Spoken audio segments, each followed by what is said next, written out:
What's up, everybody? Welcome back to another episode of the Entrepreneurship Sucks podcast with Kevin and Josh. Today, we are with one of our best friends and an incredible human, Mr. Reef Coleman. We met Reef at FHL really recently. I think it was like in February, around that time. And we hit it off immediately. And honestly, I got to tell you, like, Reef has an incredible mission to feed millions of families. He owns an incredible company placing people with high level talent around the world called WeAssist. And we've even partnered up and we refer clients back to each other sometimes. And so we're super excited to dive into this episode, learn about his story, how we got it to where he's at now and where he's headed. So Reef, thank you for coming on the show. Super excited to interview you, man. Thanks for having me, Josh. Well, I love you guys. Kevin and Josh, I talk about you guys frequently and often. I think yesterday I was with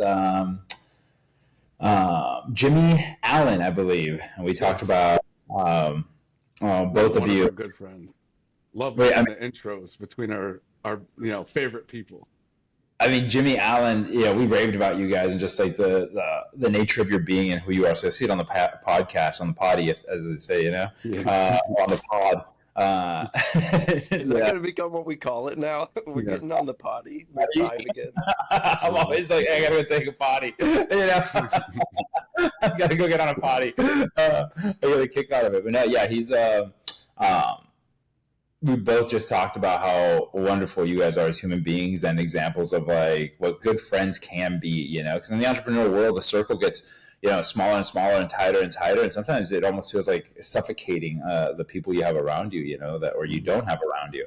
So it's nice to be able to have people where you could just be freely yourself and know that there's no judgment involved. You're just, hey, I'm a sapien, you're a sapien, we're humans, like we're just living and existing the same way. Like, only God judges us. We're doing our best with what we have, and that's like, I think that's superpower. Yeah. Yeah, man. Yeah.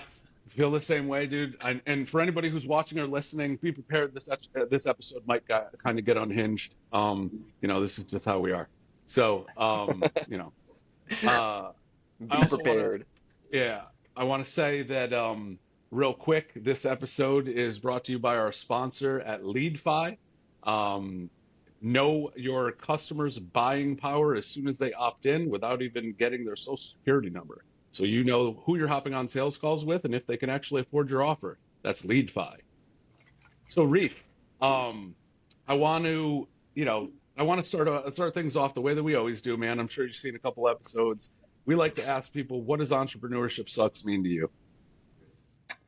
Yeah, I was actually thinking about that this morning because I was thinking like, man, does entrepreneurship really suck? And yeah, I think in the framing of mind, I'm going in. Why not? I think in the framing of mind, if you start to see entrepreneurship as sucking, then you're probably in the wrong neighborhood in the sense that it does suck and it has its moments, but you really have to be a maverick of your own brain and tricking your brain into. I think it's what separates entrepreneurs apart. We find this odd like balance of, I love the chase of the pain because I know now the pain equals success on the other side. Mm-hmm. Most people are pain and risk adverse. They're like, oh no, that hurts.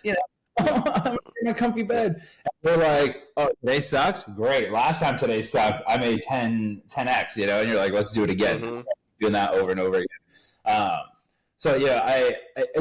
idea of entrepreneurship sucks is, I think a great way of getting people to watch, but I don't think entrepreneurship sucks. I think if your frame of mind has entrepreneurship as sucking, you're gassed. It's over for you. You've lost the race mentally before you even started the track. There are hardships, there are challenges, there are things that are happening. But if you don't see those as like your training moments or the moments in the gym or the moments on the field that you're like absolutely becoming a sharpshooter, then you're just going to be lamenting those, and you're like, oh, I don't want to do this, oh, today's going to suck. It's going to be a hard day. Nah, baby. Like every day should be hard. If it's not hard, you're not leveling up hard, fast enough. If every day's easy, someone's eating your lunch. Someone's on the other side about to take your breakfast, I love that. It should be hard. If it's not hard, you're not working hard enough. Go do something more with yourself, Yep. Yeah. When I look at like entrepreneurship sucks as like the big idea that we're like pushing out into the world, I look at it as like really good marketing attracts the right people and pushes away the wrong people, right? And so some people are going to watch these episodes, they're going to be like, holy shit, man, this guy had a heart attack. Like one of our one of our guests had a heart attack, and the next day he was right back at it, right? And so it's like some people are going to be like, okay, I'm staying at my job, right? And it's Yeah. just like, and Yeah. like I did you a favor then by presenting all this like shit that people go through and like the masochism that it takes to like embrace it, right? Yeah. So like, That's so you funny. know, Oh, yeah. I and don't. then the people that do see it are like, oh no, this is exactly for me. Like this is how Yeah. I like get my nut. Yeah. You're supposed to push past hard things. Like that's, our society has stopped doing hard things. Our society has stopped doing hard things. I go to other countries and I love it. I just showed you, the money, the currency from all the different countries, right? Like, you go to these countries and you see people living, working for a bag of rice or a bag of beans or like feed their family or fishing, and they give one fish to the market to sell it, and then the other fish they take home to eat. You're like, whoa, when you see that there's like areas where they have to walk, almost half a day to go get oil and then back. I Instacart everything, I Instacart my water. Or I have a chef that cooks my meals for me, and I have them placed that way I can just optimize my day. My dishes literally sit in a sink, and a cleaning lady comes twice a week to make sure that everything gets clean, puts back in boxes, and shipped back to my chef. That way she can have the glass containers to go ahead and recycle again, Like, I have an optimized life of my reality, and then you look at this and you go, oh, there's other humans that are really struggling. Like, you choose your hard, you want to choose, and it's not easy. Setting all that up took time, but now my hard is I sit in front of the computer for 8 hours. I'm exhausted. At the end of the day, people call me and I'm like, I'm so tired. 7 p.m. I'm in bed. Choose your hard. We've stopped doing hard things as society. I just started or helped a teen mastermind. That's pretty awesome, which I'd love you guys to talk to. I would love for you guys to talk to these kids. Cool. I got in contact with them and we helped them build out the WAP and everything. We're talking about being like junior partners with them because I love teens. If I could pour into teenagers a way that I grew up selling drugs, bro. I sold drugs. And I was like, oh, I need money. Cool. Swing drugs, like that's what was around me. Like poker games. I sold beer, cigarettes, like the things that everybody wanted. I used to run alcohol runs at night. I'd go to a liquor store and they would sell to me, and then I would put it in the back of my pickup truck, and I'd go from party to party and just do their orders, one drop a night, and I'd double the price of the liquor. They'd be like, "Oh, it's expensive." I'm the one taking the bait here. I'm 17, driving a pickup truck with a bunch of alcohol. What's a cop gonna think when he pulls me over? Hey, buddy. You work in a catering event? Like, there's no way. It's Friday night at 11 p.m. You're out of your mind. So there's quite a few things that I did that were questionable to get somewhere, and I love teens. So I think sharing that with teens is important. And one of the most important things we can share with teens is the hard things are good. Do the hard.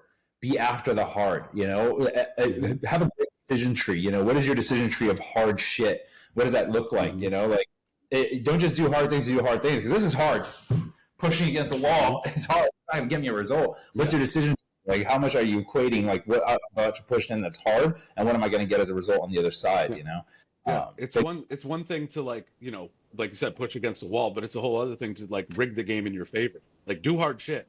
Expand your vessel. Like, make sure that, like get bigger problems all day. But, like, don't do dumb shit. Yeah. Hard dumb is, and I think that I'm seeing like a bunch of people are going to Coachella, and I heard something like 60% of people going to Coachella did it on credit. Like, they bought their tickets on credit. I'm like, what? You bought your Coachella tickets on, if you do not have enough money to go party, go work harder. Like, okay, go, like, use credit to go to an event, but do it to go to a networking event. Do it to go to, like, 10X, or do it to go to Tony Robbins. Do it to go somewhere that's going to make it so that next time you don't need to do it on credit. What's the ROI on Coachella, bro?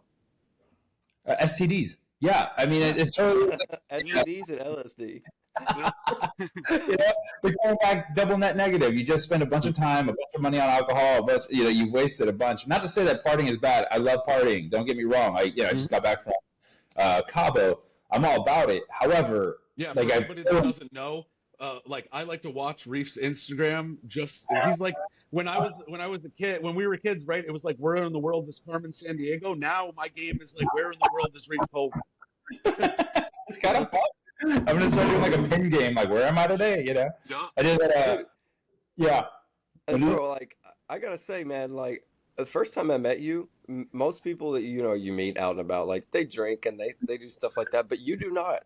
Like, and you're high on life, bro. You literally, I asked you, like, you told me you don't drink, and you're like, I love water. And you said you're like you take pictures of your water. You have like three different types of water in your Yeah, like people refrigerator, and you flex take with pictures it. of their like Moscow mules, and this guy's like, this is my alkaline water. Look at that. That's my fridge on a weekly basis. I live for my fridge. You know, like this is. You know, my flex is I have good drinking water. I think it's crazy that we travel around the universe looking for water, like through different planets and ecosystems and solar systems, and then we get here in America, in the world, and we're like, what do you use it for? Well, we shit and pee in it. No way. And then what else do you do? Oh my God! Don't get me started. Have you seen Idiocracy? Yes, that's what I feel like sometimes. I'm like, and then you have The plants water need on water, fire. like out of the toilet. It's crazy to me. It's crazy to me. And you have like, When you he's know, drinking out of the water fountain in the hospital, and it's like it's got Brondo in it, and he's like, "Do you guys have any water? Like this is like Gatorade or something." He's like, "Water." He's like, "Wait, you're serious?" He's like, "You mean like from the toilet?" like it's just that movie is so great on so many levels, and it's It is it's like top 5, like on so many levels. satirical brilliance, Yeah, satirical brilliance. I always talk like people who haven't seen it. I'm like, it started off as a comedy, and then a decade later, it became like George Orwell's 1984, and now it's like it's like a mockumentary where it's just mocking us. Like I've never seen something evolve to be different things without changing. The world around it evolved, which in turn made it evolve. Mockumentary, that's so funny. It's No, nuts, I mean, dude. yeah, it is. It is a wild. I mean that movie is pretty wild. I'm gonna watch it again And just to then, get. like, even Goodness President gracious. Camacho, like, did you see the comparison videos between President Camacho and then Hulk Hogan coming out to, like, endorse Trump? No, but I should do that. It's nuts. I'm crying over here, guys. Hold And on. the shit was made, like, what, like 25 years ago, dude? Yeah, And it was a long time ago. it's not like no, like, Simpsons, like, time machine prediction bullshit. Yeah, It is media like knows. Media knows. Who my knows who's judge. on the screens? the genius behind that and Beavis and Butthead. Like, so fun. No, I know. Sorry. All right. So I'm curious because I do wanna learn a little bit about you because technically I have never really heard your story all the way from start to finish, and that's typically what we do in these podcasts. And obviously we're gonna go down some rabbit holes and laugh and go deep. Because, but one question we like to start with as well, aside from what does entrepreneurship sucks mean to you, which I absolutely loved your answer. Like, does it have to suck? No. Does it suck for most people in theory and in experience? Yes. But like what happens between your ears is your decision. Home, You baby. know? Inputs are inputs. Outputs are your outputs. Yeah, you perfectly said. Yeah. That's Mhm. right, man. So, but come back to the question we like to ask is really, we all catch the entrepreneurial bug, and one of our guests at one point said entrepreneurial seizure.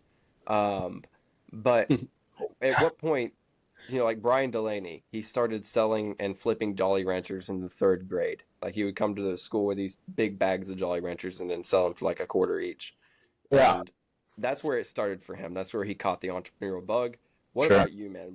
Take us back to the very beginning. Tell us a little bit about your upbringing, your story, and then how did you get into this? Obviously, it was selling drugs. You just mentioned that. That was me too. Very But big. yeah, High risk.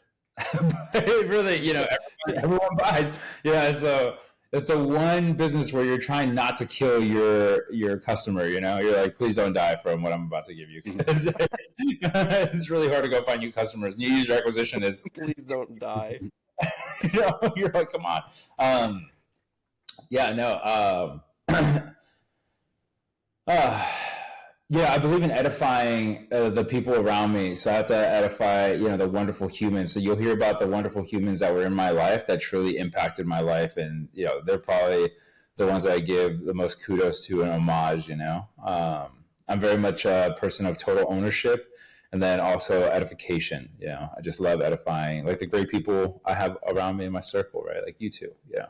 That's just how I live life. I live in a lot of gratitude. I am here. True.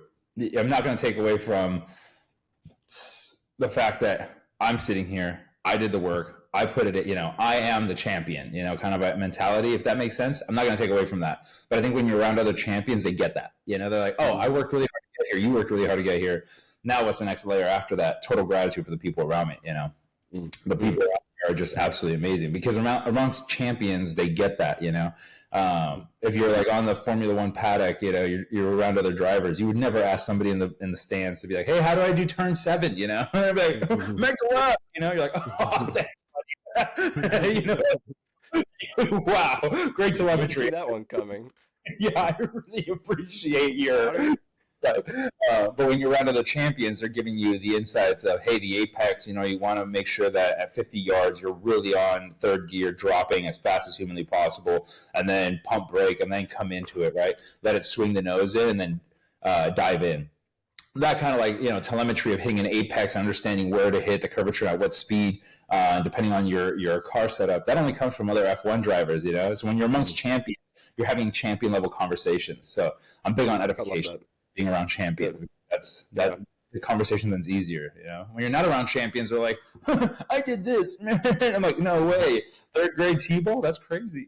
Oh, that trophy? Show it to me. You really have to like ego a little bit that we all have and should dance with, I'd say big shout out to my mom.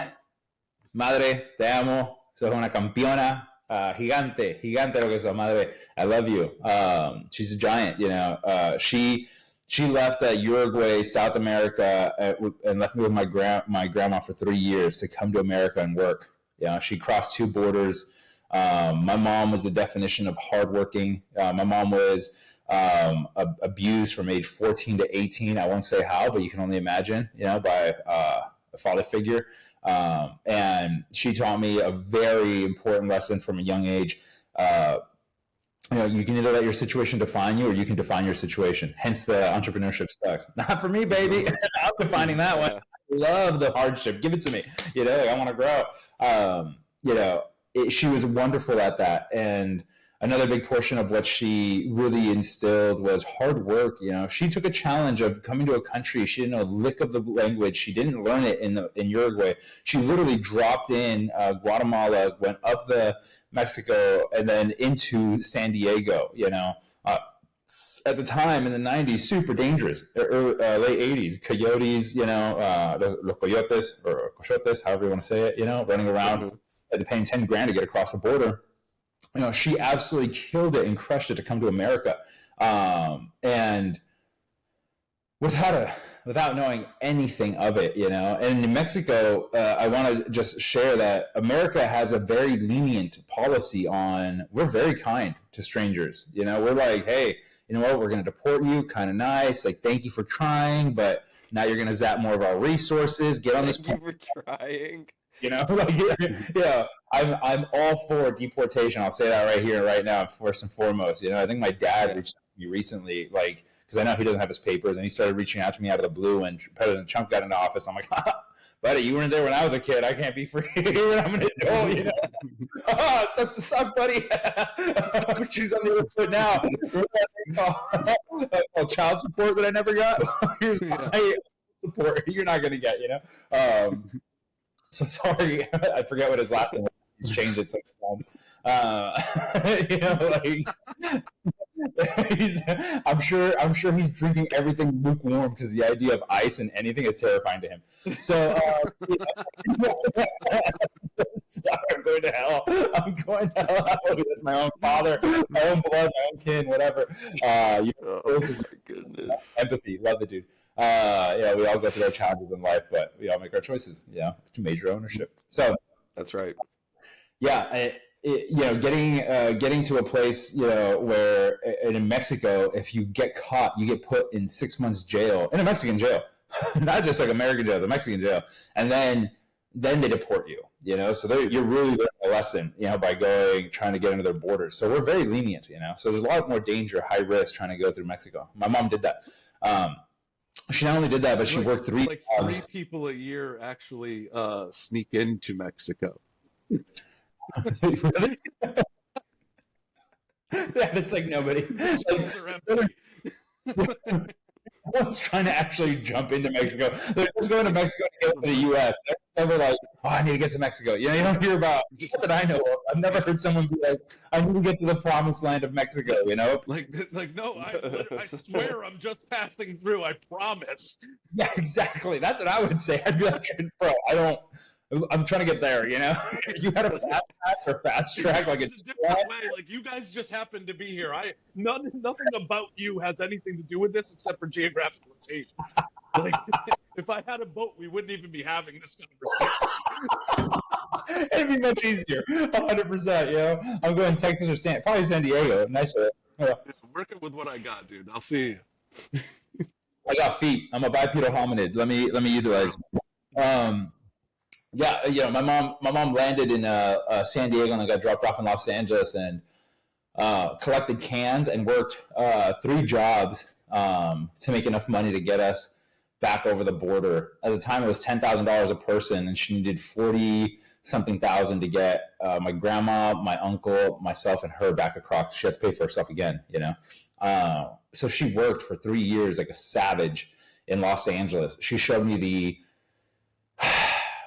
a Pollo Loco she worked at. She showed me the office that she was a receptionist at. You know, all the cans that she collected, how she would walk home at night, how dangerous it was, but she had a bag with her and she would put cans in her bag through the... Was this like late 80s, early 90s? Yeah, and it was the concrete jungle, Crenshaw and Washington. So a fairly dangerous area to be. My mom's been held at gunpoint. $40K is a shit ton of money for an illegal immigrant in the 90s in the Crenshaw district.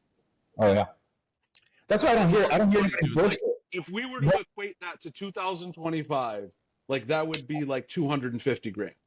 It's a significant amount of money, correct? That's why I don't take anybody's BS. You know, I don't know about the math, but I'm just like, it's a lot. the inflationary would be, I don't know what it would be. We could probably ChatGPT that. Here, let's do it right now. Ready? Watch this. This is very simple. Question. In the 1980s or 1990s, let's say 1989, to make $40,000 in Crenshaw or Los Angeles, what would that equate to today in 2025? Under the table as an illegal immigrant. Oh, you know, money's money. You know, my mom is, you know, yeah. We don't limit ourselves at all. Like when people talk to me and say like, oh, there's an issue, right? Oh, wow, bro, you were actually pretty close. You say 200, it's 105,000. So that is the equivalent. 1989 to today is equal to 100 to 105,000, which is no small feat. Like that's a big, you know, that's a big number to hit.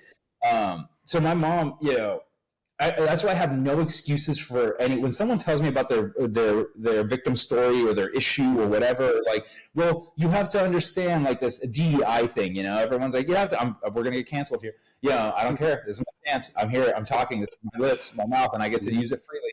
You know, people are like, yeah, but people didn't have the same opportunity. No one. Yeah, equal opportunity doesn't mean equal finish. You can all have the same. You wake up, you have breath in your lungs, you have air. What you do with your time is what matters. That was a perfect example of that. No victimhood, no victim script. She didn't come and was like, we were in Los Angeles and that's why your life is like this. No, my mom was like, oh, this isn't conducive to what I need. Boom, grind and work her way out of Los Angeles. She got 40 grand. She went back, picked us up in South America, and we crossed the border again. My mom's coming to God story is one of the most beautiful stories of ever. You know, she got us across 2 rivers, went through Mexico. I died in Mexico. That's why I got put into the YMCA as soon as I got here. I fell into a pool and like drowned to death. And then serious? Yeah. I was like 3 years old. Yeah. Glaze over that part. I fell into a pool. I died, by the way. That's the 3rd person that's died on our podcast. And back. I mean, technically, I'm here every episode, but yeah, you don't remember my story? Yeah, but just quit drinking the toilet water. Yeah. it was very Lazarus of all of us. I fell into a pool. My mom, something about my dad. I think he'd gambled some of our money away because my dad is my dad, and my mom knew that you'd get robbed at certain checkpoints. And on a sure hand, like always, something happened. I forget what it was. My mom told me the story. I have both of their stories recorded, by the way, which I love. I highly recommend you sit with your family and talk to your parents for 4 to 6 hours and just record it. It's awesome.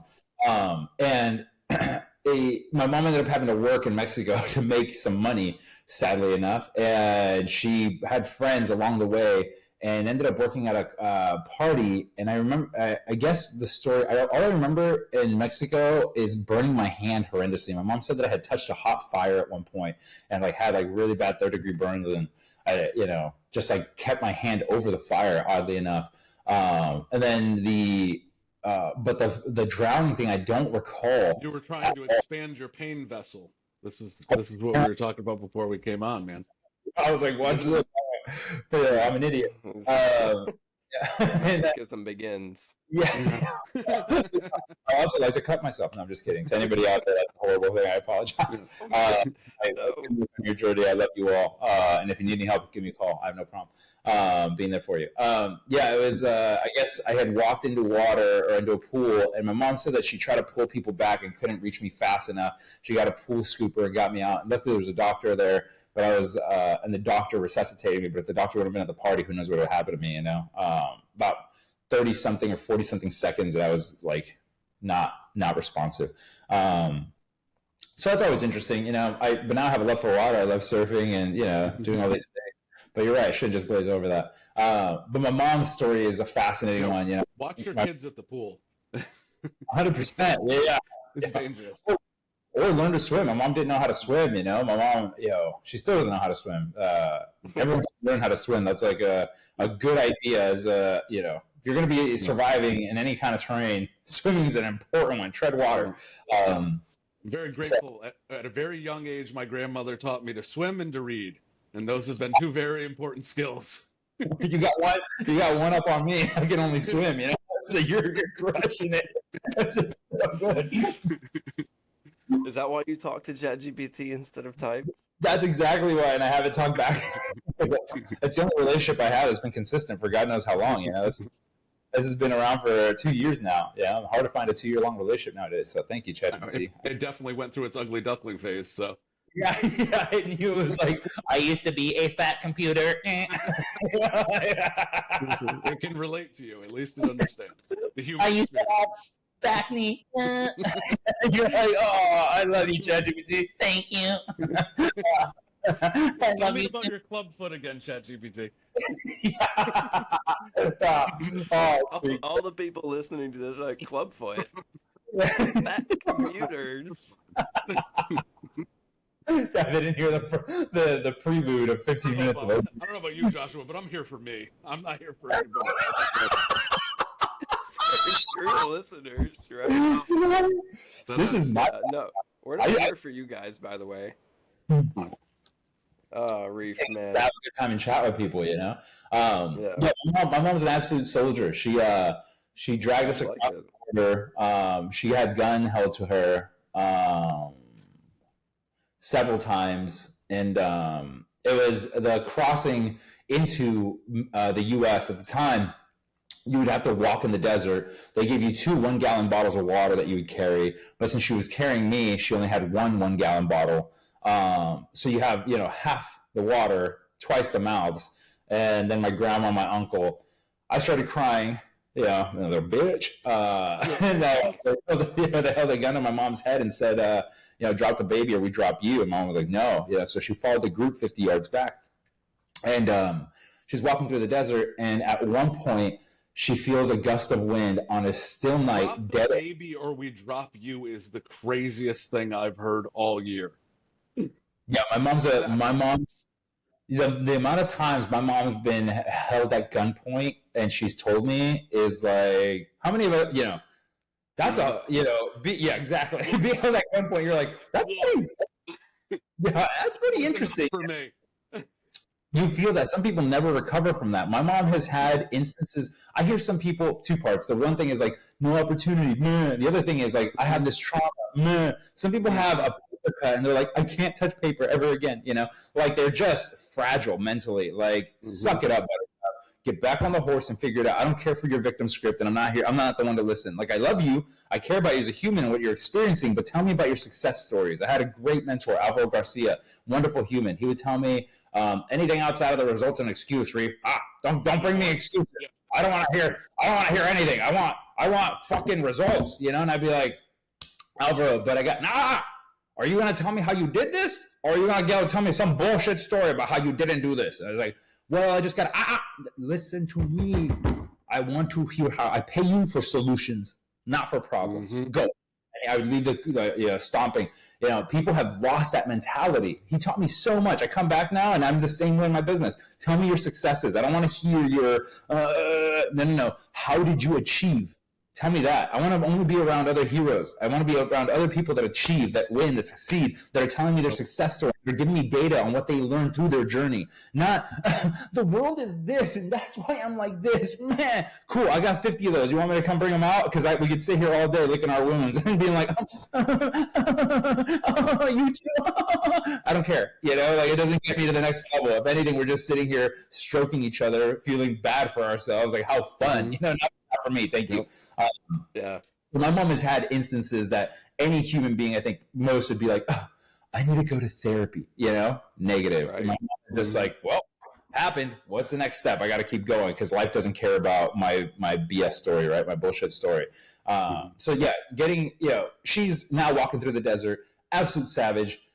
And she has like a still night. And she says that I forget if it was a full moon or no moon, whatever it was very dark, but she could only see silhouettes. And she feels a gust of wind like graze and grab her chin and move it to the left, she says, and it was like a strong enough, like it felt like a hand, she says, and she thinks God directed her. And she looked over the horizon and she saw the last human beings going over the ridge. If she would not have looked left, she would have kept walking straight, what she thought was following people, which was not, into the desert and died. No, my mom, we wouldn't have died. She would have been like, I ate a coyote, ripped him open and wore him as a cloak and then got across the border. I ended up like looking left and sprinting. That one I'd stopped crying. So, she said that she got back into the group and the coyote looked back at her and nodded and she nodded back and they just kept walking in the desert, my mom's an absolute savage. My mom got held up at gunpoint in Los Angeles. Some black guy came up to her with a gun and nuzzled her in the head and said, give me the car, or me in the back seat in the back. And she was like, you're going to have to kill me because if you take my car, you kill me and my son. This is the only way I make money. She was doing like water filtration selling, like door to door at the time.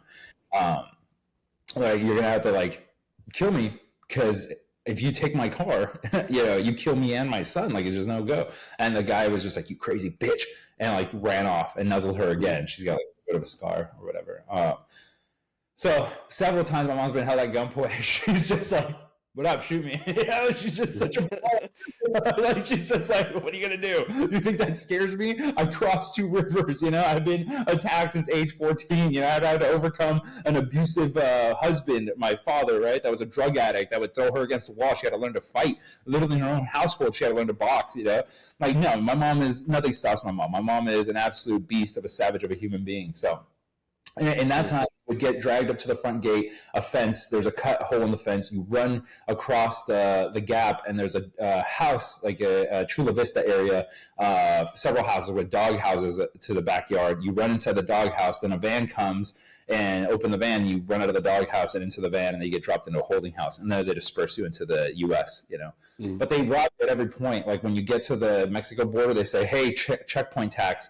And they strip you and they take your money. When you get to the house, they strip you and take your money.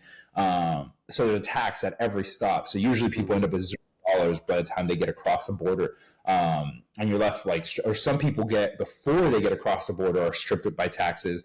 And they're like, I have no money. Like, well, we can't help you pass the stage. And now you're stuck. And those are horror stories as well, So my mom had already played the game, so she understood it. And she had money stored and stashed, and my dad was supposed to be a piece of that, helping in the U.S., but of course, him being the magical human he is, actually made it work for my mom and harder.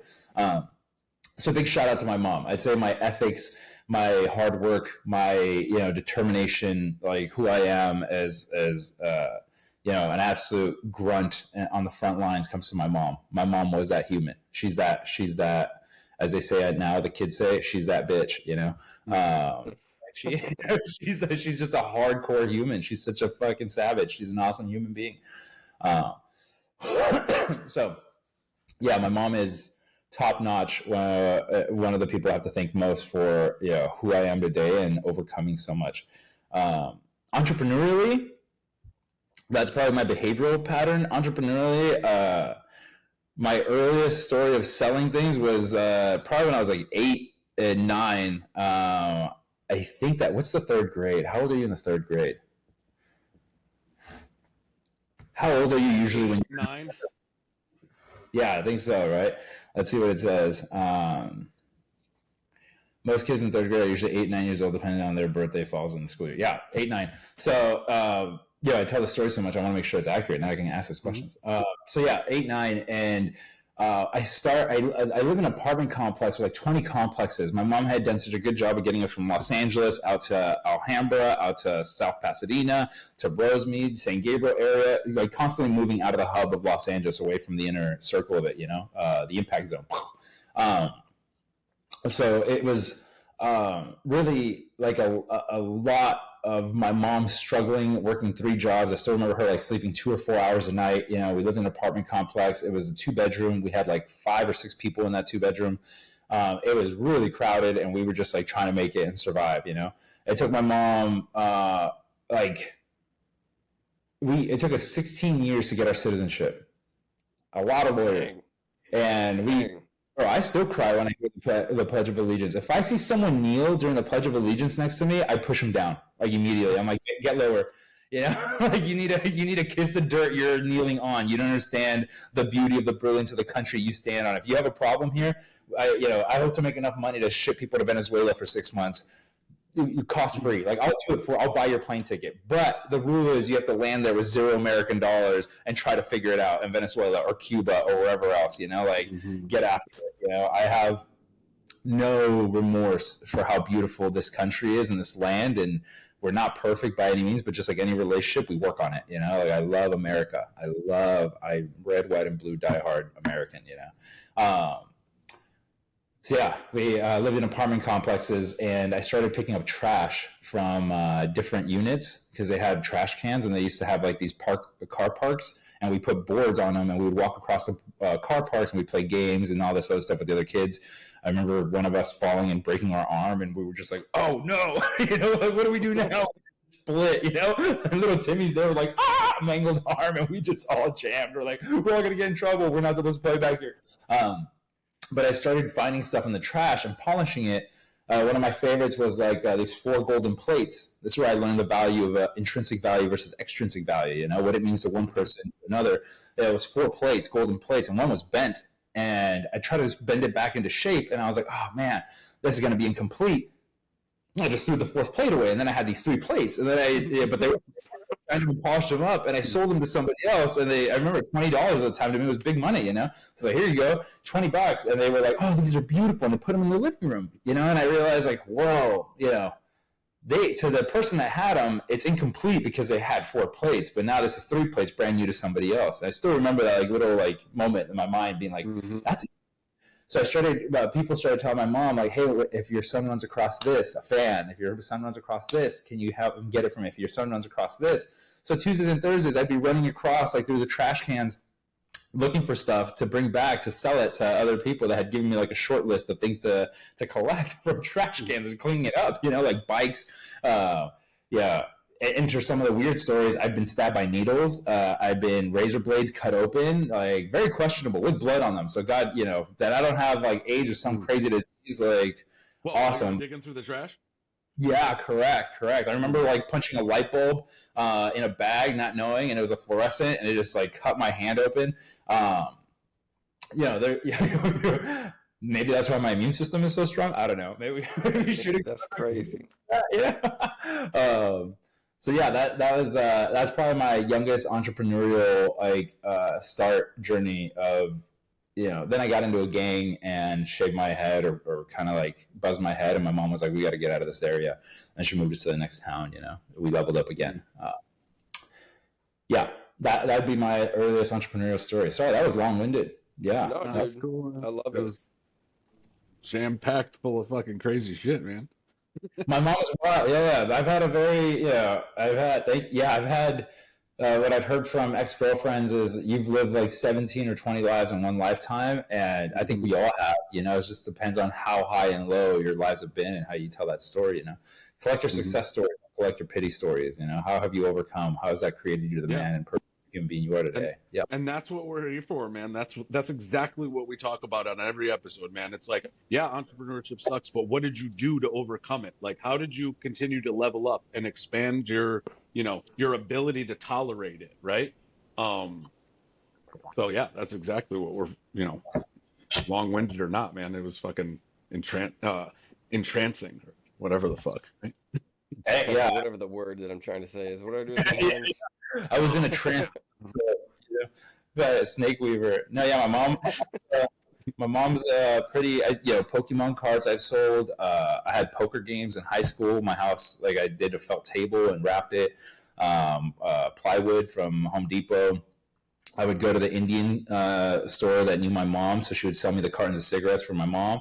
But I would always go in and buy 2 cartons, one for my mom and the other one for. That's how I got caught. The lady was like, "Miss," my mom went in. It's like, "You get 2 cartons at a time every 2 weeks. That's a lot of cigarettes." And she was like, "I only get 1 carton." That's how I got caught, because I was taking the extra carton and selling the cigarettes, 25 cents a cigarette or 50 cents a cigarette at the poker games, and people would buy the cigarettes.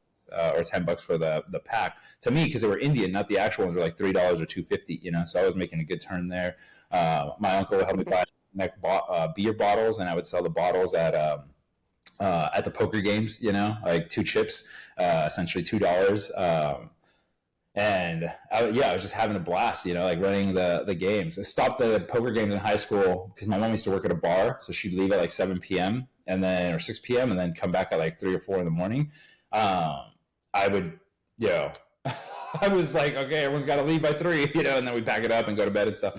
But I stopped them because some people got into card counting, other people brought knives, things got weird, and I was like, okay, this is getting a little hairy. I don't want anybody ever getting stabbed or shot at my house. So I had to I just called it all off. But sold drugs, Pokemon cards, Magic cards, and middle school, weird because I had a Spanish accent from Uruguay, so hablamos castellano, criollo, is ella, eso, bella, vosotros. It had verb tense. Mexican kids didn't want to hang out with me because my Spanish was weird. It was like broken to them, and white kids didn't want to hang out with me because I didn't have good Spanish, so I hung out with all the Black, Asian, and Indian kids, So acha, shout out to all my Punjabi friends out there, brothers and sisters, what's good? It was it was just I just hung out with different groups of people, and until I got better English, and then I can kind of immerse myself more into the culture of different tribes. So yeah, I'd say a very scrappy survivalist type of upbringing. Yeah. It sounds like it, man. That's crazy. What a journey. Hell yeah. I mean, that's the whole reason we wanted you on, man. There was so much more I knew I needed to know. I love you. Yeah, I don't know how far I should go into this, so I appreciate you guys caring enough to ask. Bro. Of course. Yeah. When did you, this is all teenage years, any hustle you can get your hands on, whatever's going to turn $1 into 2 type shit, right? When did it turn into there's more, I gotta level up, when did you start this? I'm extremely intrigued by this apprenticeship, this fucking just emotionally abusive, amazing, mentorship. I want to know all about it. Yeah. I think, I think true to what we've been saying this whole time, I could probably take any mentor that comes into the picture and say they were abusive. I just had a buddy on a podcast, and here's the difference between victim script and ownership script. Ready? They said on the podcast, I forget, it went something along the lines of my old leadership. I told them everything that they needed to know. I expressed to them I know, how to get out of this. They wouldn't listen to me. They wouldn't hear me. I knew how to resolve the problem, but no one was listening to me. And I just kept trying to tell them, and they wouldn't listen to me. And since they wouldn't hear me, I left and did my own thing, and then was able to execute it. That to me is victimhood. And it's so subtle, so subtle. My ears are so attuned to it that I literally walk away from people. I'm like, oh, okay, I'll stop really communicating with them because they don't understand. And when you bring it up, their ego's like, no, it's not. I'm an ownership. And you're like, nah. Your words say otherwise. Listen to somebody long enough, and they'll share with you who they are as a person. I try to really curate and craft my words carefully. In fact, even utilizing the word use and utilize instead of use, we utilize things that we need, right? That work in tandem with. The right way to go about a conversation like that would have been, hey, you know what? At the time, I didn't have the chops or the understanding on how to communicate the point I needed to higher level ownership or people that were in the business that have seen a different scale. I didn't have that language. I just didn't know how to express myself to them. And in doing so, I feel like I could have learned and grown and helped them out more. I ended up leaving out of my own frustration to then try this on my own to become better or try to test this out because I knew I had something there. And I'm still learning and growing into how to communicate this to a high level person, And to bring it around full circle would be, hey, I've gone back to that ownership and leadership and shared with them in a different way, now being in an owner's seat, what it looked like to help them along their journey. Nowhere was that it was all, no one listens to me, and I just don't gravitate towards that type of personnel. So to what you're saying, very accurate. Some people could say like this: emotionally, mentally, verbally abusive. If you're strong enough physically, let me caveat this: it does not take away from people should be careful as leaders on how they communicate. As leaders, we have a higher responsibility, but old leadership just doesn't. And some people haven't had that exposure, understanding of depth and self. We have to take the good with the good and the bad with the bad. The leaders I've had have shown me so much, but they've also shown me so much on who not to be. That's also positive, but I won't damn them for that. That's their journey as humans. Let them go on that journey. That's why you'll never hear me talk poorly about you or have your name negatively in my mouth. I'll always edify you because I'm looking at who you are, your positive strides, not your negative. And that's what keeps my friendship so strong. My dad taught me the man not to be. He taught me who not to be. Like, when you have a family, take care of your family. When you have a family, do not abandon your family. When you have a family, be there for your youth, be there for other people's youth, do not love anything else bigger than yourself, outside of yourself, for your family, like drugs or whatever addiction, like fight those things, overcome self. Like those are things he taught me. He didn't actually sit down and go, son, let me tell you, you need to be a good son. No, I'm smart enough to put together, that's not the character type I want to be, and that's the kind of character type I do want to be. And those lessons were taught to me inversely by him. Cool. So to all these sick OpenAI support just got back to me. Getting dude, the developer portal, crazy. Into Manus too. Side note. Did you really? Yeah, we'll talk about that later. Okay, yeah, I want to know that. Dude, come into the Fireside chats and the AI. Dude, we're changing this. So, side note, sorry guys. Ever since we moved it from WhatsApp to WAP, I just turned on WAP notifications because I just wasn't getting anything because WAP is our payment processor. So I want the notifications, but it's like also most of the time I just keep notifications off for everything because I want to minimize my distractibility. I don't want to be interrupted. So, but yeah, we'll be there, bro. Okay, good. We'd love to see the conversations for going. Anybody that's listening, we're obviously you guys probably already know that we're in the AI space, but that is our kind of initial common ground with Reef and kind of I think why we were initially introduced to Reef by I think it was Christian Davis that was like, hey, you need to come to this thing with me, and we get there and it's this freaking surfer dude in this I could imagine a freaking $10,000 a night penthouse freaking suite, and he's like, "Come on, dude, we're having pizza. No alcohol though. If you want alcohol, go get it yourself. Here's the room key." Amazing. One of the most just memorable and amazing first impressions of a person I've ever had. Just from the way that it went about. You think about I've been in places like that before, but not from the level of laid backness where you're just you just met me, here's the room key, do whatever you want type of thing. Just I was wow, this dude is super successful but super down to earth. There's no rigidity, there's no it was just all flow, right? Yeah, I low was burn. like, this dude's awesome. I want to get to know him better. Love you. And thank God I was on my A game that night. Uh, I just had the one-liners all day. I feel like I did a good job getting your attention.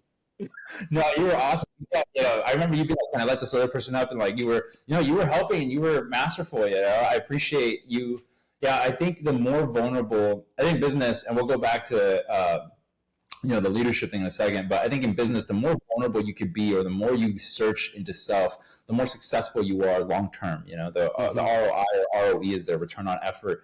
And I find that the more vulnerable I am with the people I have around me through business, the more we share our hardships, like this podcast, the journey, the story, the better and closer we become as people, So I'm very big on, what is your journey? What is your story? On like core values, right? There's like 3 layers to like communication, right? It's like surface level shit, like, hey, when people are like, oh, that weather today, like, just come on, dude.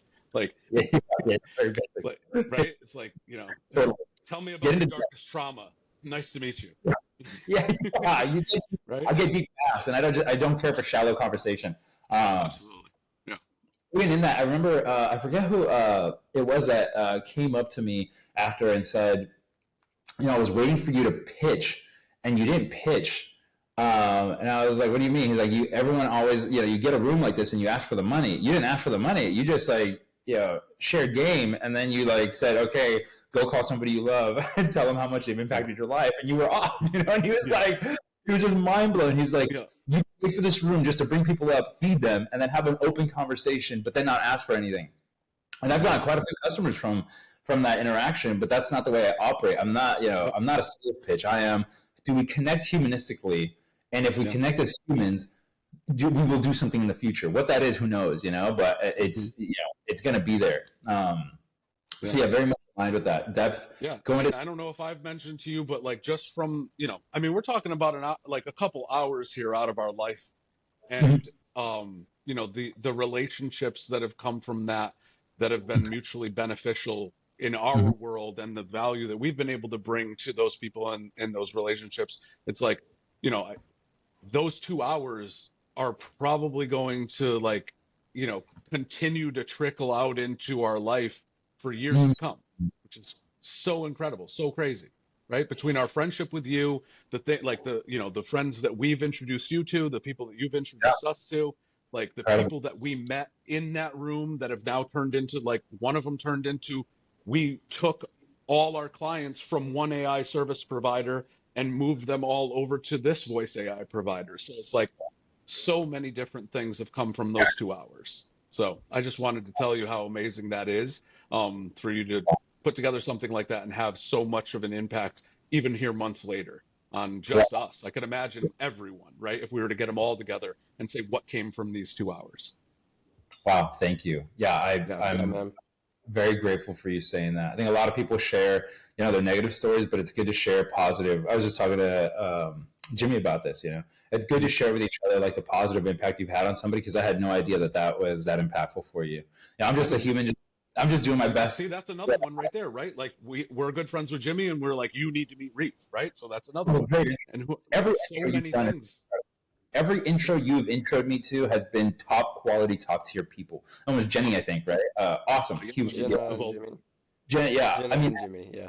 Yeah, all the J's. I mean, I don't know why you guys just have J friends. It's weird. Like, I don't know what's going on. But, they're absolutely amazing humans, And that room was literally just I'll give you. You want to hear that room, how it went down? Yeah. I do.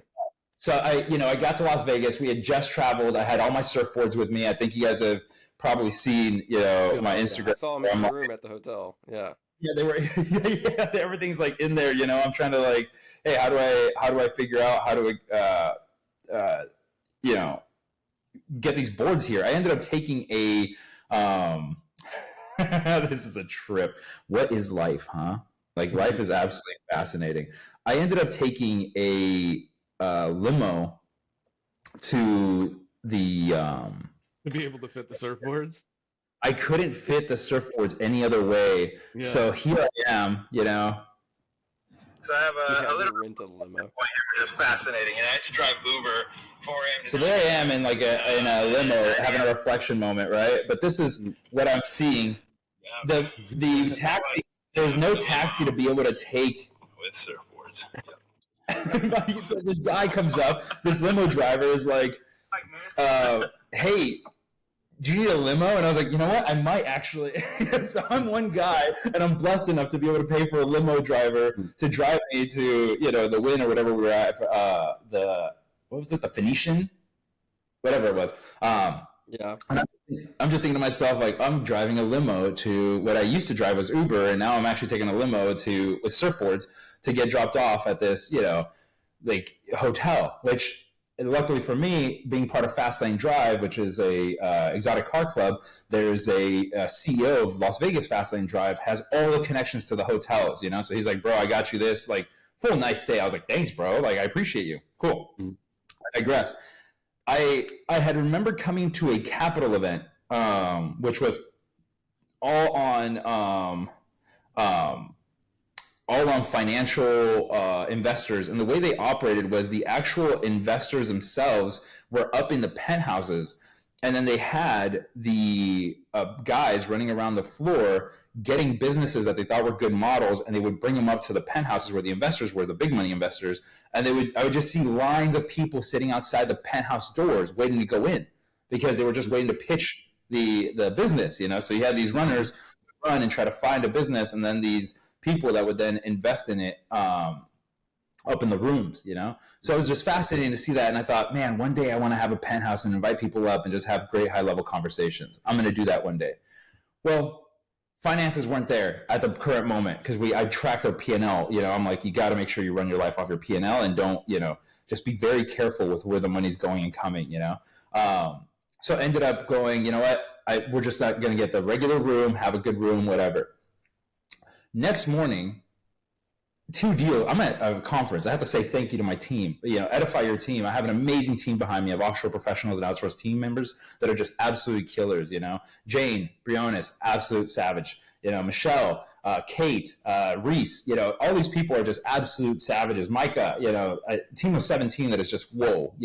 Very fortunate to have them in my ecosystem. Thanks to them, I could be out doing an event and be taken care of and have the company taken care of. 2 deals come through the door. That morning, I get a WhatsApp message. Hey, closed.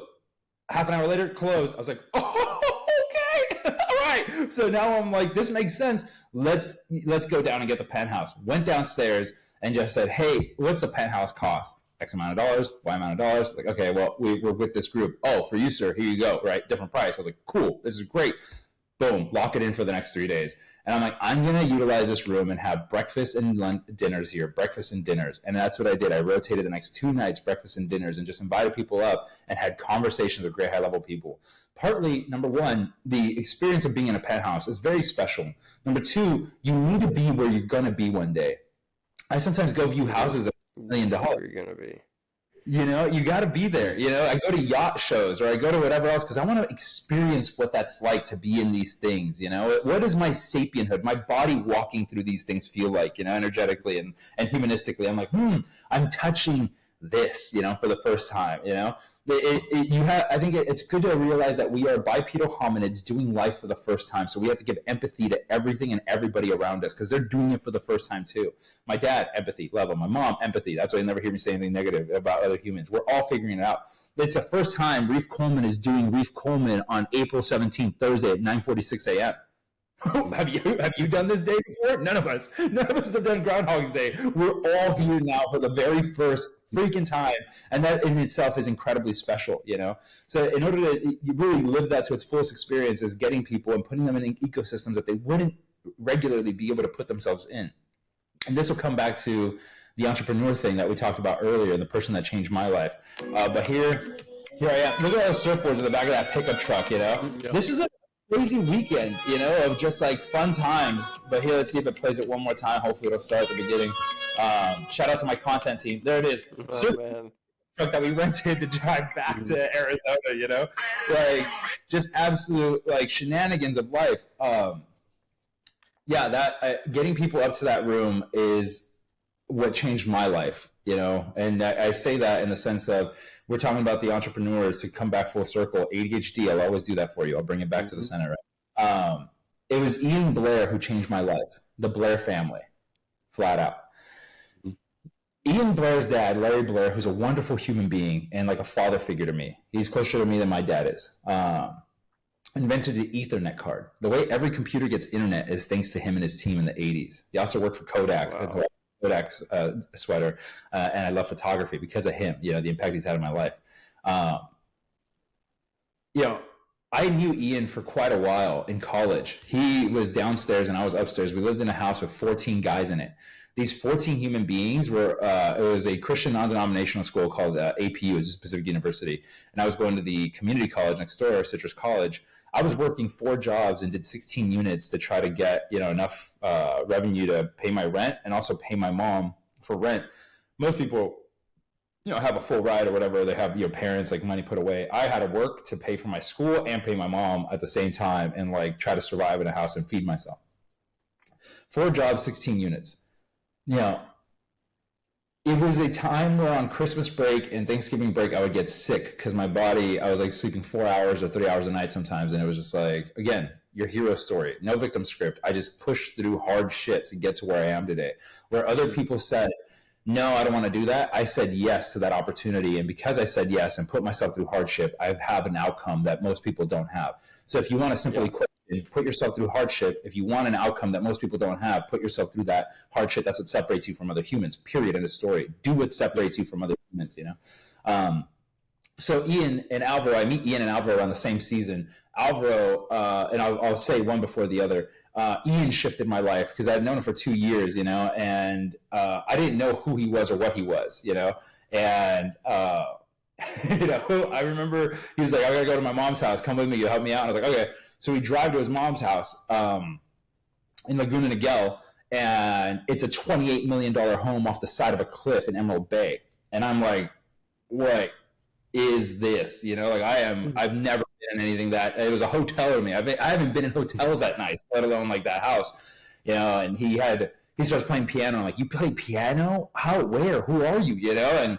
he's like, how we got this piano here? And I was like, you brought it in down the stairs? Like, no, it's too heavy. We took that wall out and craned it in and brought it in because my mom always wanted a piano, and then we rebuilt the wall. It's like, what?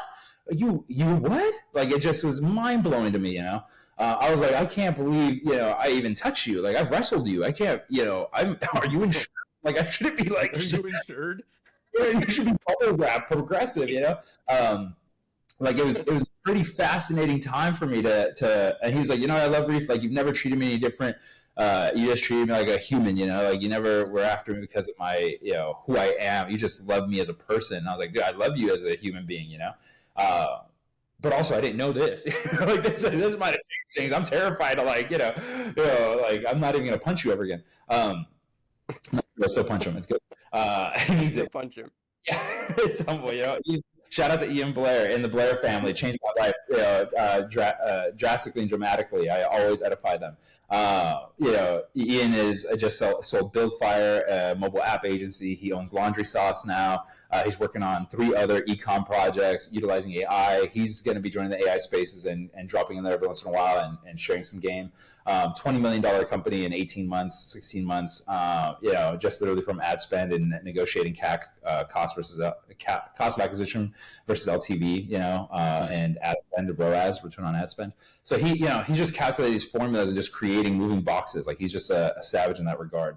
All his players on his team are from my company, all his team members, and he just has levers that he's pulling, and then with the AI business that we created, he's also sending us AI clients to automate stuff for his friends that are needing automations, Nice. We have a great ecosystem with each other, but he truly changed my perspective of life and reality. I got to see what this looked like, and I was like, man, your mom and dad, kicker. No, my dad lives a few miles down at 1,000 Steps. He's got a $17 million home overlooking the water. It's called the Glass House, an art piece. You can look it up on YouTube. Beautiful home.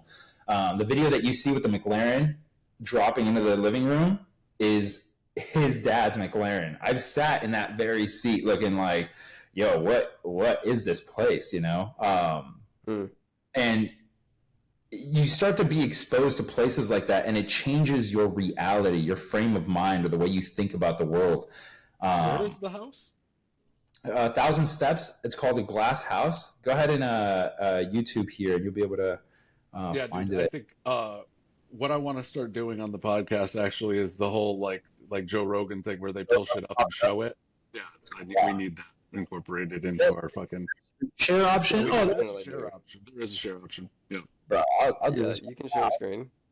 I'll be your first to Let's level do it. that. You know what I'm saying, like, why not? So Yeah, there's a few firsts on this podcast today, man. We just got our first official sponsor, LeadFi. Yep.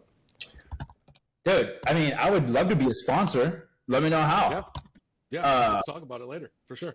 I also sponsor this little girl's podcast, a couple hundred, but it's something. I know that a couple hundred here and a couple hundred there really help. It's not, let me see here. Glass house, 1,000 steps.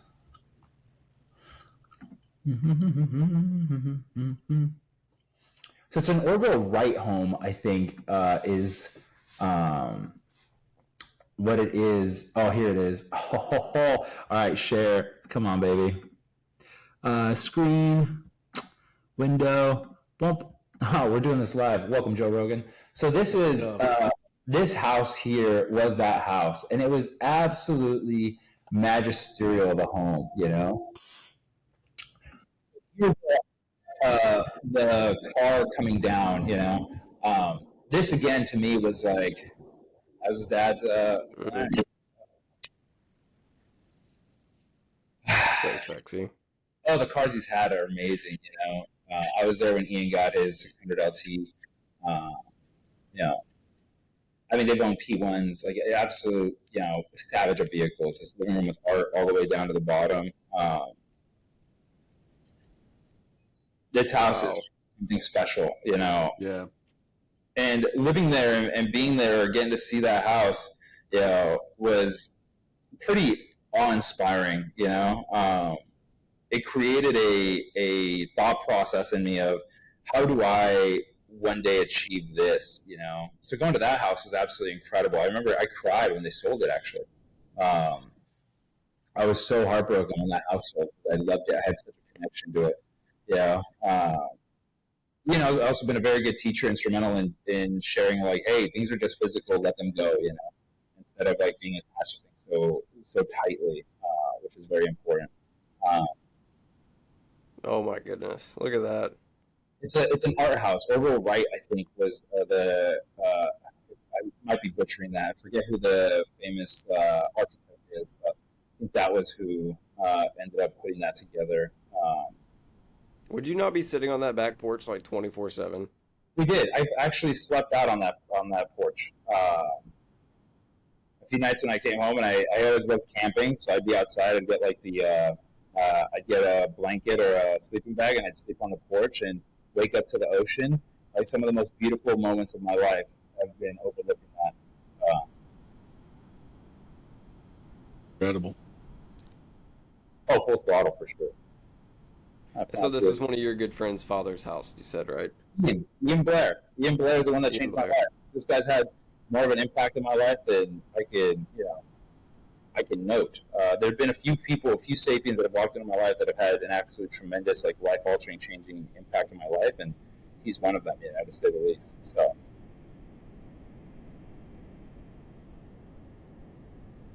It's phenomenal. let me see here.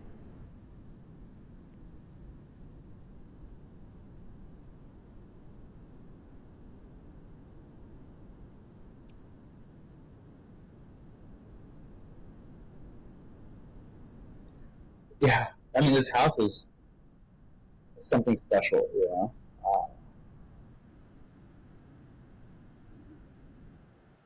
Yeah, so you talk about earlier you mentioned like being where you're going, Yep. you know, and like experiencing the reality and like the vibrational frequency of what your goals are before you are actually in that reality, like tasting and feeling your dreams before they come true, right?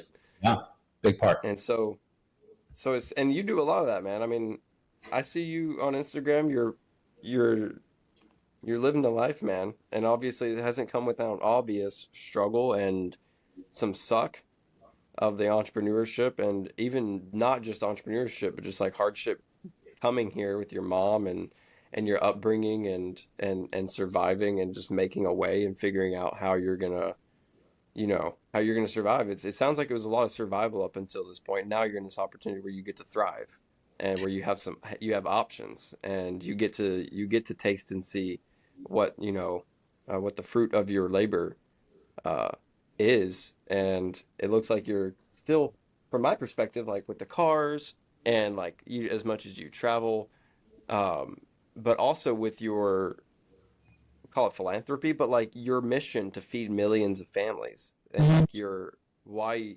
you do, like you literally measure business growth, like in terms of like units of families fed.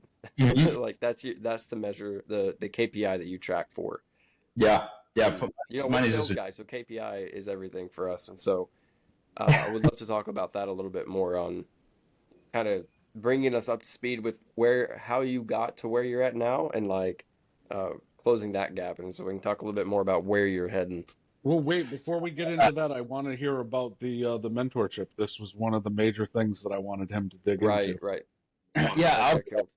I'd say a good equation for life is surround yourself with amazing human beings that have done amazing things that are on the trajectory of where you want to be one day. And, uh, for that, you'll always be more net positive and find a way to surround yourself with those humans and be with those humans and around those humans. And if you do that enough times, over just the pure scale of repetition, you're going to glean some knowledge and some understanding. So I continuously put myself, in these positions with these other humans to learn from them and figure things out from them and be around these wonderful humans. And Alvaro Garcia was one of those people.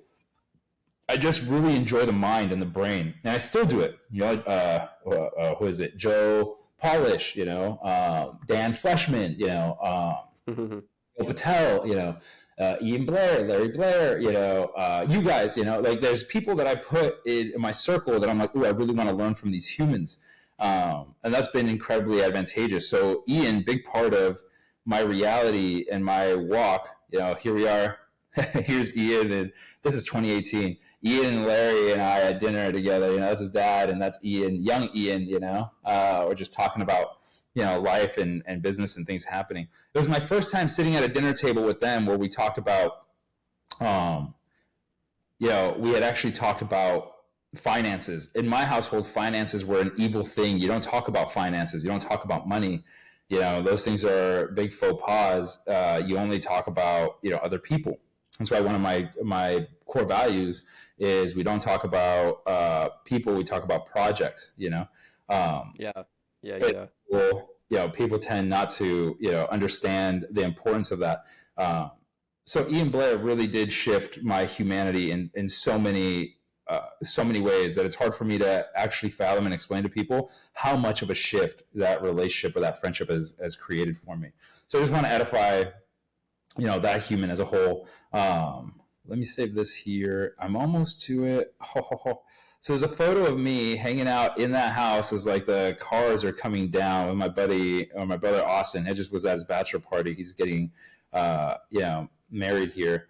And in that house, there's just so many movements. And I'm just going to have to send it to you guys at a later time because I'm tired of scrolling through this free You're all right, man. fall of things, But here's Ian and his, McLaren 600 LT, boom, when he got it first time. So that's a beauty, Nice. Oh man, Yeah, it's always been my dream car. yeah, this is back in 2018. He's just like, what? I'm like mind blown that this was happening. I got to be there for his deliveries of cars, which has been really cool. But here's also Reef inversely, selling water bottles on the side of the street just to get enough money to survive, So, yeah. Mhm.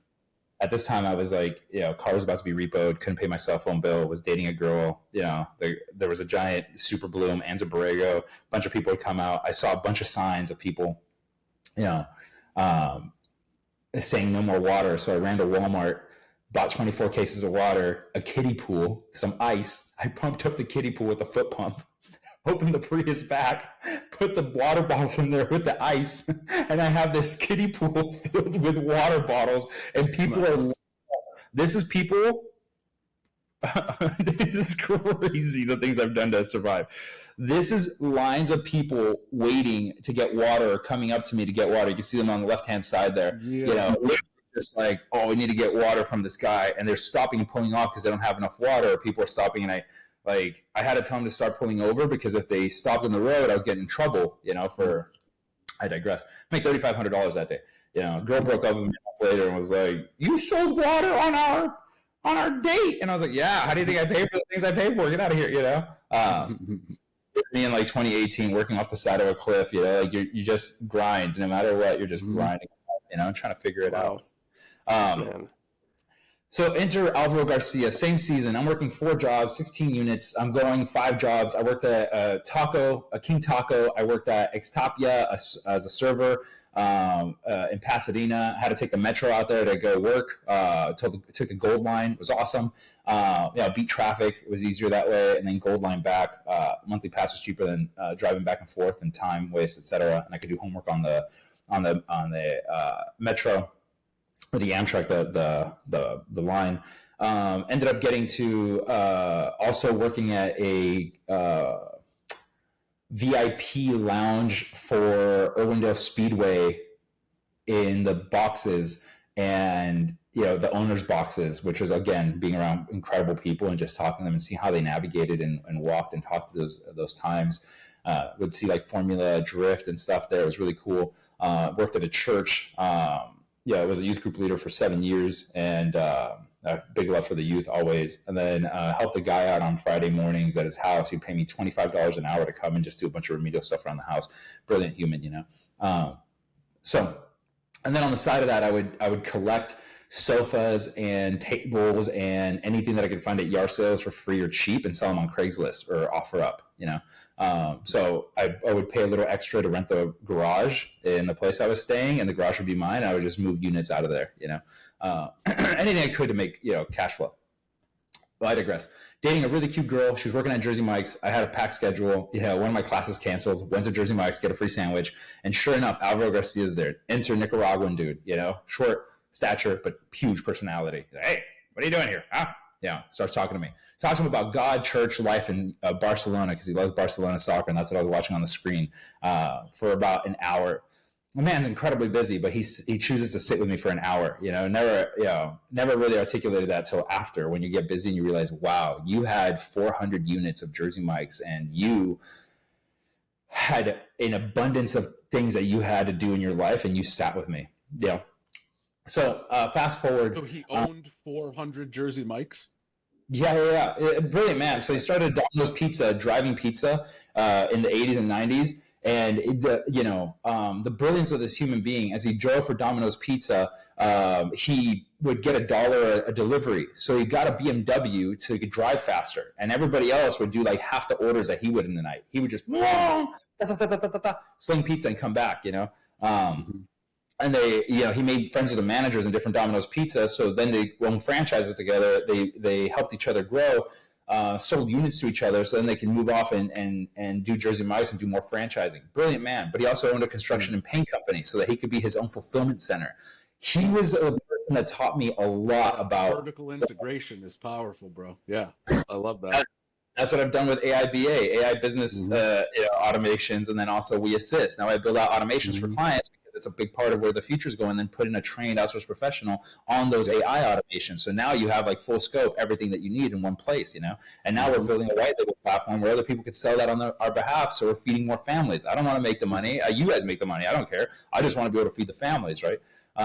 But that a huge lesson learned there, got to work directly under Alvaro Garcia, and working under Alvaro Garcia taught me so much, even the way he approached me to work. I have 4 jobs, 16 units. I got too much going on. And he's like, I want you to work for me. I was like, thanks for the offer, but I can't. I got to log it. He's like, no. Yeah, just do marketing. Try it 2 weeks. You like it, you stay. You don't like it, you leave. Alvaro, I just got scored. It's okay. Here, wrote on a piece of paper and pushed across the table the dollar amount. I read it and was like, this guy's a mafioso, He just literally pushed it like, I just learned so much about negotiation from him, and open it. I'm like, yeah, I'll do it. I end up that semester paying 2 Asian kids $100 a month to do my notes and all my classes, and I would just go in and test out. I'm really good at testing. I don't know why. It just happens to be like I just remember things fairly well. So I tested out of my classes. They did my homework, my study notes, everything, and I turned in the notes. I still remember like the end of the semester copying an entire binder like this, and all the notes into my handwriting for the other binder and being like, man, I don't even want to do this part. All I had to do was like 2 hours, 3 hours of work. And I was like, I don't even want to do this. Like, this kind of sucks, So I end up, that's how I ended up ending the semester. But in that 2 weeks, I really fell in love with the role and the job. And I then, I got screwed over several times, like I'll fast forward. We talk about entrepreneurship sucks. I'll give you the hardships here because I feel like that maybe that would be appropriate. There's an Asian gentleman, I forget his name even, and then a white guy. They're district managers for him. They're both kind of at heads with each other. One golfs all the time, and the other guy's like, not a good leader. He's just, been in the job for way too long. Kind of is trying his best. But what are you going to do, right? He's just, you could tell that he's somebody that's been raised and groomed through the food industry and has a certain hardship about him in the way that he talks to people. Very aggressive, very, very aggressive. And the other gentleman, one thing I've learned to really be careful with is watch a person's ego. Be careful with their ego. You're willing to sell family. You'll see a person sell their family for ego, and how ego transpires. Like I have an ego. My dance with ego is, I want to build more schools before I die than anybody else and have my name at the bottom of them. And I'm gregarious about that. I don't care. Like, you should do it selflessly. Do whatever you want with your money. I want to build schools and have my name at the bottom of them and build more than anybody else. And at the end of my civilization or time, I want someone to look back and be like, who's this Reef guy? And why there's so many buildings on this planet with his name on them for education centers, Like he really cared about education. I want to leave a footprint, So that's my ego. I dance with my ego. I know my ego, and I allow ego to fuel me. I love fast cars. I like going out to eat to nice places. I like traveling. I let my ego fuel my good ships around the world. Where most people are like, Beth, I have no ego. That's a lie. Yeah. You just dance with it enough. You don't know who you're tangoing with, which is more dangerous. You don't know when your ego ignites and doesn't ignite, and then manipulates you to do the things that maybe you should or shouldn't do. Right? Interesting. I keep a very close watch on my ego. So I've learned to watch people's egos. Digress. This Asian guy and the marketing director at the time that didn't want me to have the marketing job, I was a junior marketer. They put me in charge of fundraising or to expand sandwiches. I created a fundraising campaign. Alvaro had told me that he had an issue, and every grand opening, there were like negative 40,000, negative 60,000 a grand opening because they gave away free sandwiches with a $1 donation card. So they'd give a donation card, you paid $1, and you get a free sandwich. And that donation card would usually go to like a cancer walk, maybe $1,200 check cut, 1,200 customers, whatever. Cool. I digress. And he said, I need to fix this. And I thought, okay. So created a flyer, and on the flyer, there's 4 coupons at the bottom, and the 4 coupons are for different types of meal plans. So there's a, kids meal, a single person can come eat, a sandwich and a drink and a chips, then a deal for 2, and then a family deal, like 2 giants, a deal for 4. Well, it was a discounted coupon, but for every coupon brought in, we would give $3 to the local nonprofit, right? And the $3 that we would give to the local nonprofit, we would still be net positive on food costs. So I took grand opening from a negative 40,000, negative 60,000 to a positive 40,000, positive 60,000.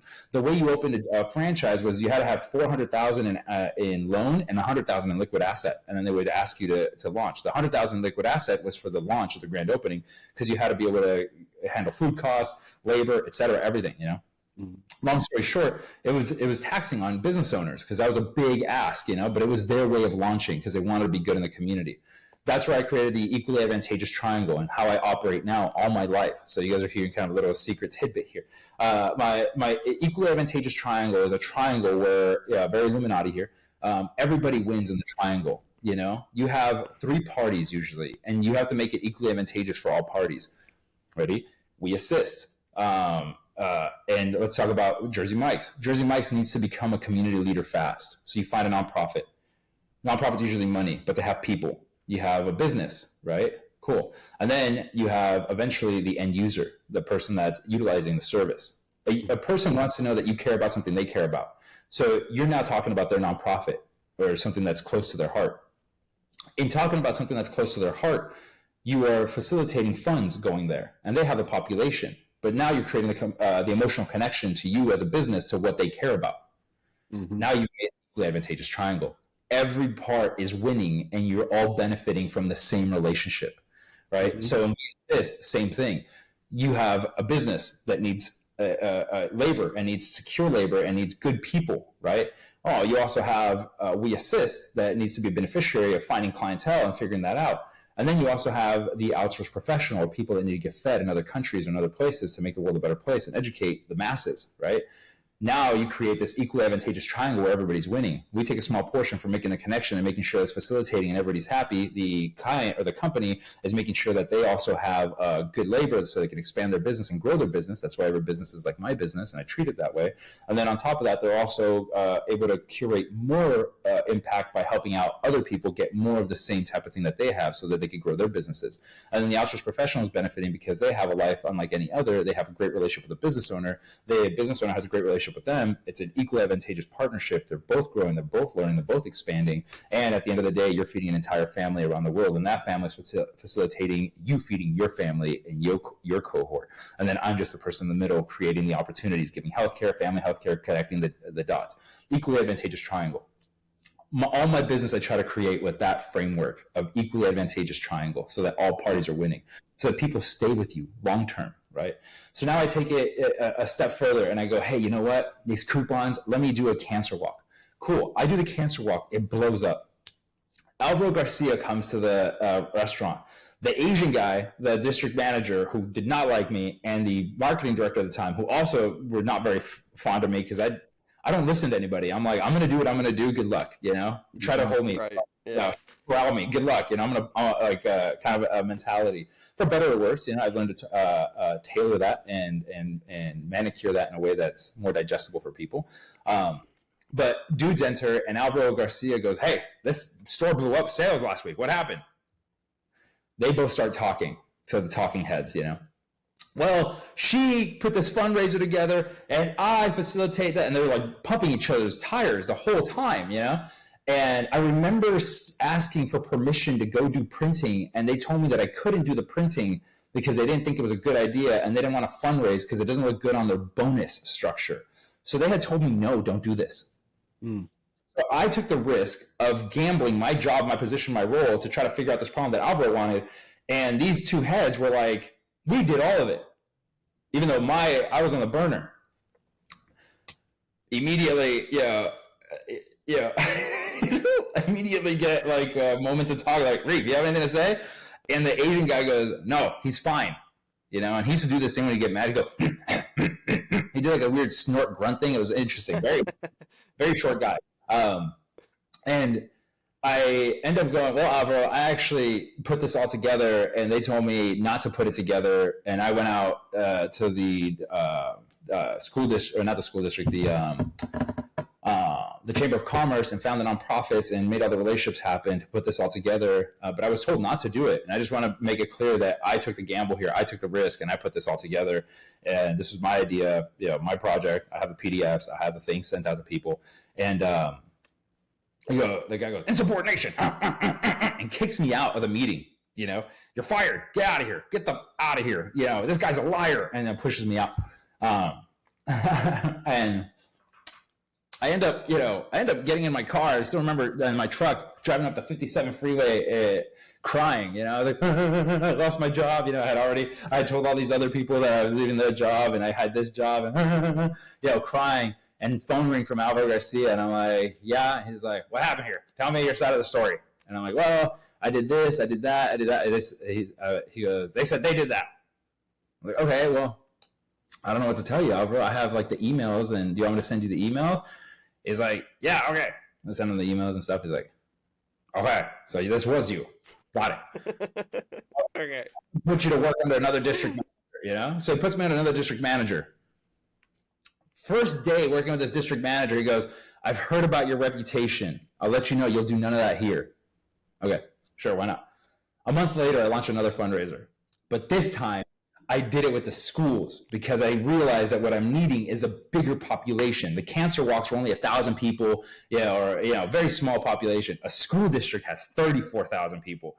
40,000 people, 20,000 people. And I'm like, oh, baby, we're about to put the burners on this. I go to the school district. I go to the city council meeting. I tell them, hey, I want to give you money. I need to talk to your people in your school district. Here's the thing that I'm trying to do and plan out. And the minute talks, like you're supposed to go talk minutes. And the only way I could talk to everybody, because they kept running me through the ringer when I would call the office. I've been trying to get a hold of you guys. I thought I'd only come here. And like, so sorry. Of course, the corporate head thing, right? So sorry. I can't believe nobody forwarded you to us. Here's my direct line number. I was getting people's like numbers in the city council meetings.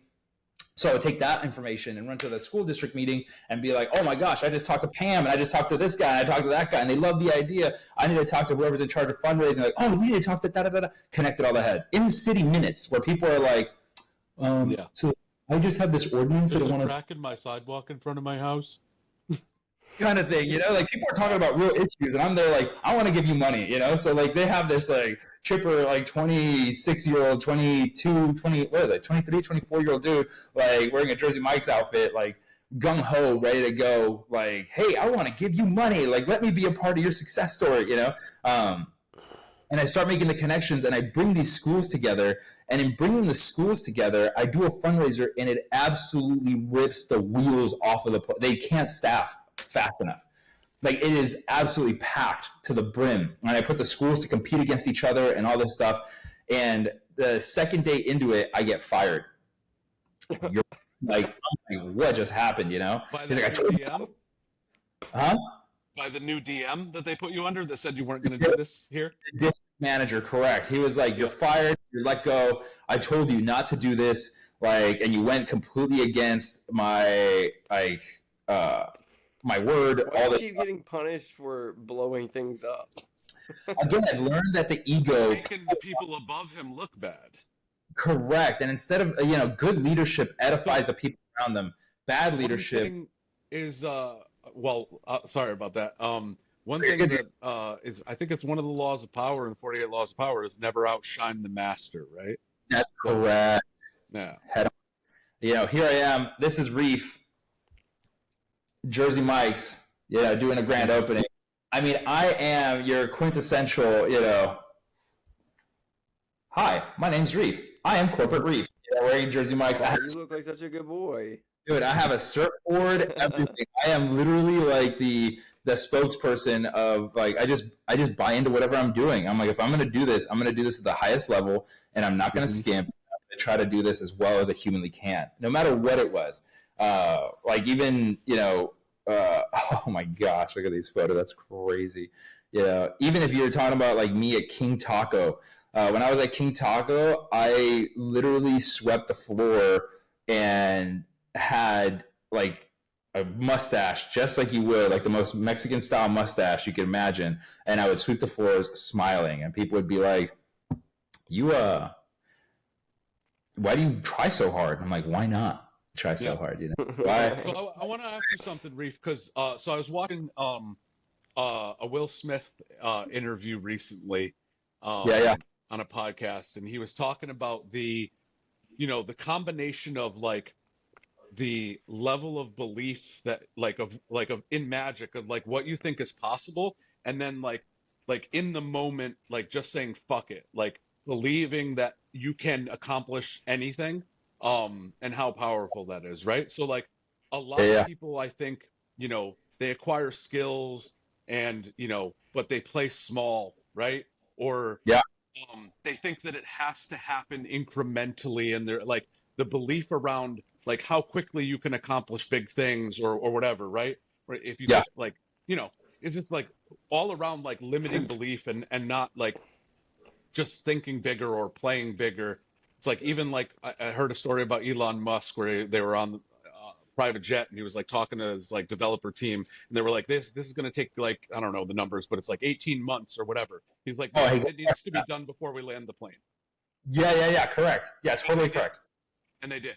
So like for the people who are watching, listening, like how do you, in your mind, like how do you approach things like that? Like, so you've never done it before, you don't have any experience, you're told not to, like all the things that would stop 99% of people from actually doing it, and not only doing it, but blowing it the fuck up, right? Because there's a difference between just doing it and then blowing it the fuck up, right?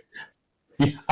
100% agreed. Yeah, I would say Nice. one mantra that I live by, and great question. I appreciate you I love great inquisitive question askers, and I'll give you guys my core values here in a little bit. The questions we ask are very important. For me, I would say the ideal that someone else is human and can do it too is key. I see something and I'm like, that's a function of a human sapien. That Homo sapien is just like me. I think we ask a lot of questions of what divides us as a species, but we don't ask about what unites us as a species. And that's something that I'm very close to. It's easy to figure someone gay, white, gay, straight, white, black, Asian, Hispanic, what is it? Democrat, Republican, religious background, whatever. Divisive techniques are very simple, socioeconomic, you name it. What unites us as a species? We all have hearts. We all have blood. We all have, a want for our offspring to usually do better than us. We all have brains. The strongest, smartest organism in the known universe. It's the only organism that's named itself. Consider that. The only organism that we know in the known universe that has named itself. Like, there's nothing. Stomach wasn't like, I'm a stomach. Liver wasn't like, call me liver. Like, hey, I'm a rock. Like, that didn't happen. I'm water, no, it was, we literally named and labeled everything in our universe. Like, what a powerful organism that we have before our very ears and eyes and skull that process information. We all have that in unison, right? If that is true, and that holds to be true, then what you can do, I can do. Like the song. Maybe not better, but I can do it for sure. I apply myself the way that you've applied yourself alongside of, genetic mutation or being just genetically gifted. Like, I'm not going to be in the NBA 5'2" and play like a 6'8", 7 foot giant juggernaut. I am human. You are human. I can do it too. It's kind of a mantra that I live by. So never take that away from yourself. If someone else can do it, so can you. Like the AI games we play inside of our business. We put everyone together for 2 hours. We sit down and we go, hey, we're going to figure out this problem. We figure out a problem. And I buy everybody dinner or lunch. We sit down and we go through it. Cool. AI games. But then on the other side of that, anytime someone tells me this project's going to take 3 weeks, I go, why? We just did something in 2 hours. Where are you not applying yourself to get this done by tomorrow? I need this done yesterday. But you have to bring people to that reality, because the brain will go, that's a crazy timeline. I can't do that. Like that timeline's nuts. So you literally have to bring people to a reality of, try this, do this with me. Let's see if we can do it. With children, you do what's called co-regulation before you do emotional regulation, self-regulation, So co-regulation is you see someone stressing out and you sit with them, you go, okay, hey, let's breathe through this. Okay, do you feel that? What are you experiencing? I feel frustrated. Okay, why? Co-regulation. Then you have self-regulation. You allow them to do it on their own. You have to guide people to sit next to you, the same thing of the house or the penthouse, all these things. You have to co-regulate with each other. You have to coexist with each other to see it together and then be like, okay, this is possible. Now try, right? And then with that mentality in mind, I think to myself, if someone else can do it, I can do it too. I just need to figure out how and what steps they took in order to get there, which is, so I digress. I showed you all the things. People come, they're having a great time. Tuesday comes, I get fired, I get let go, and I come back and Alvaro calls me. It's like Friday. It's been a few days. I'm like, hey, where you at? I'm like, I got let go. I got fired Tuesday. He's like, why? He's like, I don't know. I think because I did the fundraiser thing again, and he's like, oh, let me get back to you. So he gets off the phone and he's like, okay, this guy's saying that you did it, or he did all this, like, and the marketing director, they did it, like, you weren't part of it, and I was like, okay, again, the same, like, playbook. It's like almost like watching, So I go, Alvaro, can you just ask, who their contacts were? Just ask who their contacts were, and I gave him like the top names of the PTA and all the people that I worked with, and I was like, here are the people that I know. Can you ask them who they contacted to get to it? And he goes, okay. 5 minutes later, he comes back. I don't know why you can't play nice with anybody, but they don't know any of their contacts. But I want you to work directly under me. So I literally got to work directly under Alvaro Garcia, the beast, the animal that he is, for the next couple of years, and learned so much because I literally pushed against the gambit and said, no. He gave me an objective, and he told me that the only thing he wants to see is the results, no excuses. And I kept going through it, and I would come back and remind him, you told me to get the result, not an excuse, and I just did what I needed to do to get you a result. And they're like, you listen well. And that put me directly under him. Wow. I learned to not listen to the peons. The players in the game that want to protect their position or their role. Good leaders are humble and say, I want to lift you up. My goal is that one day you will be better than me. Small-minded, ego-driven leaders go, let me be your hero and your leader. Follow me and I'll take you to the promised land. Okay, well, let me see your promised land. Oh, sick. You have a house, a family. That's cute. I like that. And you drive a Honda. Sick. Okay, awesome. That guy has several houses. He can buy a property wherever he wants. He has 400 units. He's making about $400,000 or $4 million a month if you do $10,000 per unit, right? And multiply it by 400. You're looking at that guy making $4 million monthly take home to his pocket that is paying back debt on, obviously, but that is earning capital potential. Still a great family, still kids, travels the world. Who do I, who's my leader here? That guy's my leader. You are supposed to keep the machine running. And I love you for that, but I don't see you as a person that's going to get me there because you haven't seen that there. That guy has been there. He's been in that seat. He knows the struggle. He knows what to do. He knows the fallouts. He knows the shortcomings. He knows the issues. He knows the things that do, the people to call, the lawyers to call, the legal team to have. He knows that the problems they're going to have in taxes, the finances, the issues, the infrastructure, the processes, the CRMs, everything. He's had those conversations at some point. You have a department, of that. That's who I need to follow. So I'm very curious about pushing into following those people and being around that circle of influence and learning that potential. So I got to work directly under him and George Hernandez, who's another business owner, and learn so much from them. Just, how business operates, how they see people, how to, I still remember going into a Dairy Queen with him, and the Dairy Queen guy, I was like, hey, you can own a franchise. You can own 2 or 3 of these. And the guy was like, no, I don't want that. I was like, but you can own 4 of these, like you're a really good man. You're like the #1 general manager in the area for Dairy Queens. Like, what are you doing, And Alvaro steps in and goes, why do you work? I ask the question now in every interview at the end, why do you work? My guy goes, my dad used to work for a Dairy Queen, and his favorite thing was dipping cones on Sundays after church for kids as they come in for the 10-cent cones. And I love that. I want to be the person that gives smiles on kids' faces and dip the chocolate cone and give them to them. I'm happy where I am. I love what I do. I have a family. I live a good life. I'm here in the local area. Everybody knows me. I am the Dairy Queen guy, like my dad was once. That's beautiful. Thank you for sharing that. That's nice. Come on, let's go.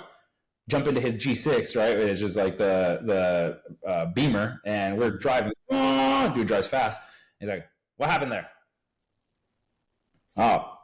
I was just trying to show him that he could do more. He's like, you have to find out what matters to somebody and then give them a path to what matters to them, a roadmap. That's how you make friends, not trying to change someone's life to fit how you want your life to be. You didn't ask the right questions. You were doing what you think you want and trying to enforce it on him instead of asking him what's important to him. Find out what matters to people. You want to be a Big Joe? You can be a Big Joe, Reef. You'll be a Big Joe because you think like a Big Joe and you're trying to work on being a Big Joe. But people that love being the Big Joe in their life might be different. Allow them to be their Big Joe. Find out what Big Joe means to them. You, as an owner one day, will need grade A players under you.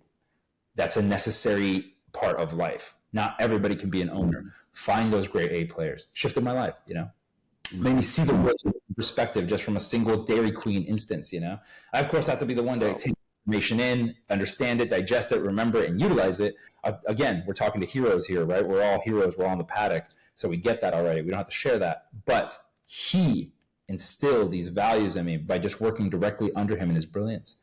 I got to see what that was like, and that in. So Alvaro is a huge mastermind in how I live my life and why I am where I am today. Ian Blair, Alvaro Garcia, George Hernandez, I sold sandwiches, guys. Yeah. Did impact, I created, we went from cutting $1,200 checks to $18,000, $20,000, $30,000 checks for school districts. Yeah. I pinned all of the schools together against each other. They would compete against one another. And then when they would compete against one another, at the end, I would feed the winning school. All the teachers. Food cost, $120, $180. Outcome, negative $40,000, negative $60,000 a grand opening from negative to positive. Like the ROI, the return on effort, interest, intrigue, creating a local staple immediately. People then going, oh, Jersey Mike's is the place to go to. The coupons coming after and trickling in, and us being like, oh, we're not doing the fundraising anymore, but we'll take your coupon. Yeah, of course you can use that, like, literally eliminating the problem of people standing outside giving their free cards to clients and being like, hey, give them this, because we get money for every sandwich that, gets you, that gets purchased this way, Those people that are like, vultures outside, essentially ruining your food costs, but not doing the work that they're supposed to be doing. Didn't matter anymore. If we saw a family, giving out flyers at the outside, I was like, go for it. That's a return customer because there's 4 coupons at the bottom. So I try to work it through all the problems and try to figure out how I can put this and postulate it the best way possible to put it in the ecosystem. And that's, I think, a gift that I do have is, visually is seeing something spatially and using units of information to problem solve something. WeAssist is a function of that, People need camera, recording, issue, trust, criminal background check, where do I find people, headhunting, all these things like, oh, people don't have this. If I create this in one unit, it's a no-brainer. For the right business owner, they go, oh, yeah, this is brilliant. For the cheap business owner, they're like, there's a cost there. If you haven't seen these problems, then we're not aligned anyway because your business isn't at the place that it's going to exceed to the level you want it to anyway. So, okay, 1,000%, yes. It's like you're good. Okay, we're brilliant. Good. I'm not going to get angry at you. You just don't know yet, and that's okay. I'm going to go around the people that do know because those are the people that are going to sing my praises. For you, it'll never be enough because you don't see the value in what I'm doing. So I could give you a Ferrari, and you'd be like, why does this have a horse on it? I hate horses, You're going to find the stupidest things to complain about. Where if I go to someone else, car collector, enthusiast, they're going to be like, oh, you're giving me a LaFerrari, you're giving me an F8? What is going on here, Like, this is crazy, So, yeah, that's, it's finding the pieces that people need to problem solve and then putting it together for them in a way that's just, a no-brainer. Articulating that is interesting, but yeah. Love it. So I wish we could go all day, but I like to kind of wrap things up with, question about, like, you talked about the legacy and like what you want to leave behind with having your name on as many schools around the world, more than anybody else. If everybody who has an impact, you can kind of Google like their most famous quote, right? So what would be Reef's quote after he's gone that we would Google and find? Hi, you beautiful sapiens. Love it. I've got 3 mission statements that I live off of. One is to feed as many people around the world as humanly possible through equally advantageous opportunities. That's my business. My personal mission statement is to make the world a better place so that future generations can have a better platform to answer some of the questions that we haven't yet answered. That's a big one for me. Brain, ocean, space, where do we come from? What is this? Where's water? Is there other life out there? Tons of those. My bad, Reef. My Pixel Buds died, and I think that stopped the recording, so just in time. My bad, dude. Really? No way. You're That's what happened, because as soon as my shit went, it said recording stopped. I think. Oh, we're still going. Yeah, we still got you. It switched. Yeah, I hope it switched. Yeah. You're good. We can fix that part. And then that. You're all right. What was that last part there, Reef? So the second mission is to make the world a better place so that future generations can answer some of the questions that we haven't yet answered, give them a better platform, And that's kind of building on the foundation that someone's given us a combustion engine, mathematics, the language of lift, to get a plane in the air, cell phones, technology, all these things that we built off of. How do we give that to the next generation so we continue this thing called consciousness that we're not sure of yet? So they can answer those questions. What is consciousness? Why are we here? The ocean, brain, space, the 3 biggest enigmas and questions that are open-ended. And then lastly, my North Guiding Star, which is like my litmus test, my yes or no barometer is how are my inputs today impacting the next 2, 5, or 10 generations? Is it for the positive or the negative? That way we're thinking generationally instead of just the now. So those are kind of my, my 3 principles that I live by that direct my existence of how I navigate life and how I walk through the world. And I would say that anybody that's trying to do great things, you have to have your principle list or your, I haven't shared that yet. Maybe we should do another one of these. I have my core values and then my principles, my life principles, how I choose friends, how I choose family, how I, the core values of my company, how I will, impact youth. I have a whole playbook of how I want to do my life. I'm considering doing a thing called Reframes, which is like a group that people come. Frames. Reframes. I'm reframing life. How do I? It's not, and I want it to be very humble. Like I think you guys saw that in the event that we did. You know, this is just one perspective. I don't know anything. This is just what I've learned along my journey. You know, and I'm sharing that. And what have you learned along yours? You know, it's kind of the. And then here, you know, here's the choosing friends. You know, how I choose friends all the way down to like, you know, if I'm not feeling good or if I'm feeling depressed, like what to look out for, kind of deal. You know. So I have like these like playbooks for my own brain and my own life that I live by. We're always down to do a part 2 with the guests that you know, have a really great interview, and this was definitely one of those.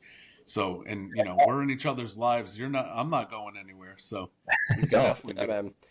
Well, let's do that. Let's get it on the books. Thank you, Reef, for coming on today and for sharing your story with us. I mean, I feel like I know you a lot better, man, and we can definitely get on for part 2. And you know, for anybody that wants to get in contact with you, what's the best place for them to find you? Obviously, probably Instagram, right? Yeah, my Instagram is, you know, Reef Coleman. You guys want my cell phone number? It's 626-602-5086. Text me, bro. I don't care. You know, I'm gonna probably get some more spam, but I'd rather have some cool conversations with great people that are willing to take that step forward. Neil Patel did that. Dan Fleshman have done that, and they said that a wonderful thing to do, because you get people that truly want to get in front of you. What ends up happening, I think, for leadership, and you guys probably experience this too, you get buffers of people between you and people, you know, that may have a great idea. And just like what happened to Alvaro, you know, with his leadership, you know, you couldn't sometimes weed out the greats unless they're really persistent and try to push through the wall. So if you can make yourself as open to the masses to hear ideas as possible, the better, you know, try to either have really good buffers that understand who you are and what you want, so they can help you decipher that, which is good leadership, or open yourself up to the masses so they can communicate directly to you, you know. So cell phone me, text me, Instagram me, LinkedIn, Facebook, you know, X, you name it. I'm there. Love it. All right, and we'll drop the link to your WAP community, which is AI Spaces, and we'll put that in the description so everybody can go check it out and get on some AI game as well. Those AI Spaces, AI Fireside Chats, you know, WeAssist, AI Business Automations.io. Yeah, there's you know, onemoorestar.org. Cool. Yeah, there's quite a few places people could reach out to. I'll give you all the links. I'll have Kate send them out. Right on. Man. All right, guys. Thanks Okay. for listening, everybody. Yeah. Later, everybody.